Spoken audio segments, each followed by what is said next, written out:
Hello, my name is Kennedy Collins, and I attend Prince George's Community College. The company that I chose to research was called the Kellogg's Company. So the first slide shows an overview of each learning objective that I've chosen out of the text of Understanding Business by Nichols and Hughes. And after each slide, there are paragraph descriptions that I've listed relating the text from the learning objectives to the Kellogg's Company. So let's get started. So my research question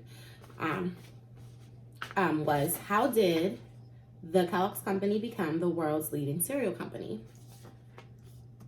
So the next slide I have is about the origin. So we'll talk about the history of Kellogg's and how it became Kellogg's. So the Kellogg's Company started back on February 19th in 1906.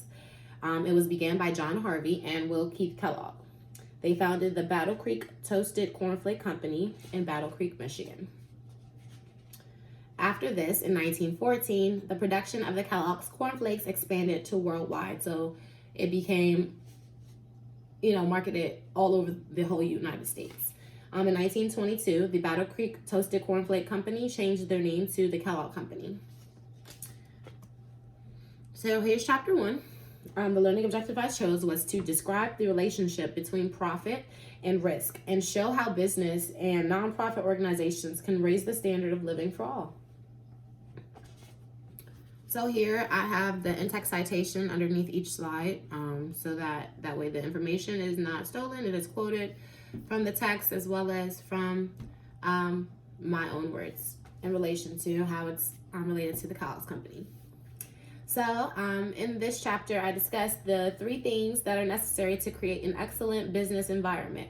Those 3 things are taking risk, spending money, and spending time. These big risks that you take can also equal big profit if done properly. So the Kellogg's Company, they have also, raised the standard of living for all through their Kellogg Foundation. So it's called the W.K. Kellogg Foundation. They've raised over $66 million throughout the entire time from the start of it. It began back in 1930 with Will Keith Kellogg. The foundation is actually the 7th largest private foundation in the United States, as well as the largest nonprofit organization in Michigan. So that's really major. The foundation, it works with communities to create conditions for vulnerable children so they can realize their full potential in school and work. So this foundation, it benefits disadvantaged children that live in poor or rural areas. And it raises the standard of living for all through community outreach and donation. My next slide is about chapter 2, understanding economics and how it affects business. So the learning objective that I chose was to explain basic economics. So basic economics, the definition of economics is the branch of knowledge concerned with the production, consumption, and transfer of wealth. So through economics, businesses, we acquire jobs, a sense of community, and even goods and services. So the Kellogg's Company, they started positively expanding through resource development within the community as well. So resource development, the quick definition of that, as described by Nichols and Hughes, is the study of establishment and implementation of additional resources or services, which will then extend the capabilities of the community long term. So now we're going to move on to chapter 3. Chapter 3 is doing business in global markets. So my learning objective I chose was to explain the importance of importing and exporting and understanding key terms used in global business. So the Kellogg's Company developed plants and factories to expand their global infrastructure. They have plants and factories in countries such as Russia, Iceland, Greece, Dubai, Turkey, Spain, Italy, France, Northern Europe, UK, and Geneva, just to name a few. So Importing, the definition of importing as defined by Google is to bring goods or services into a country from abroad for sale. The definition of exporting reads to send goods or services to another country for sale. So these things are important because if a company may, want to outsource or use like different types of materials for their product, they will like to expand to other countries, and to do that, you have to have a relationship with them. It is important because if the company runs out of resources, then they can seek the resources elsewhere. Chapter 4.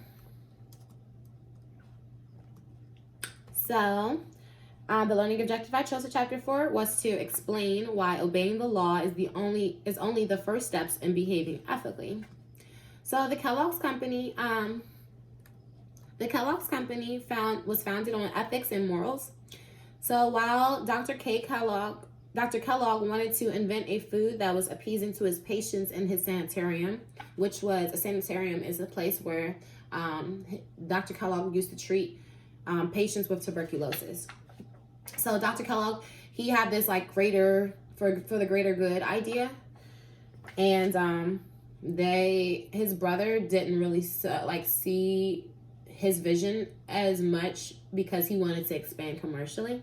So when the competitors came in, such as Postum, which is like the leading competitor for Kellogg's, they acted unethically and they tried to mimic the exact flavor of the type of cereal that was already produced by the Kellogg company. The Kellogg company remained stable and they still outgrew the competitor, even when they acted unethically. But because they acted ethically and took the proper recommendations by executing the law in the courtroom and making sure that lawsuits were filed, things were handled expeditiously. So moving on to chapter 5. Chapter 5 is how to form a business. So the learning objective I chose was to compare the advantages and disadvantages of a sole proprietorship. And here's the in-text citation again, since we're halfway through. The Kellogg's company changed from a partnership to a sole proprietorship when Will Keith Kellogg wanted to expand and his brother did not want to expand commercially. So some of the advantages of a sole proprietorship are the ease of starting and ending the business, being your own boss, as well as pride of ownership, leaving a legacy, retention of company profits, and no special taxes. But some of the other disadvantages of this are unlimited liability, which leaves you responsible for any accidents that happen on the job. Limited financial resources, so if you run out of money, then you're going to have to look other places for it unless you have like a second job. Management difficulties come into place because like anybody that you hire underneath you may not necessarily get the job done just like how you want them to get the job done. Overwhelming time commitment. Yeah, when you have a family and different things going on, the time commitment, added to having a sole proprietorship may be overwhelming. Chapter 6. So the learning objective I chose was 6-2. It discusses the importance of small business to the American economy and summarizes the major causes of small business failure. So let's talk about small business in American economy. They are very important to us because it creates jobs in the community alongside a market. W.K. Kellogg organized ready-to-eat breakfast foods as a large category in American homes and homes worldwide. So currently, they have its own school of management and foundation to donate money back into the American infrastructure that helped create it. Let's do chapter 7, which is management and leadership. So I chose to describe the 4 functions of management. Currently, modern managers perform all of the tasks with full cooperation and participation of the workers. The 4 functions of management read as follows: planning, which is setting organizational goals, organizing, allocating resources and tasks, leading, guiding and motivating employees, and controlling, measuring results. Chapter 8 outlines the basic principles of organizational management. So the size of the business does not matter when it comes to the principles of organization. I'm now at 10 minutes. The Kellogg Company was a solidly built business because they started from the ground up, planning and organizing to take the necessary steps to success. Chapter 9, explain the use of PERT and Gantt charts. PERT was a method used for analyzing tasks involved in completing a specific project, estimating the time needed to complete the task, and identify the minimum time needed to complete the total finished good.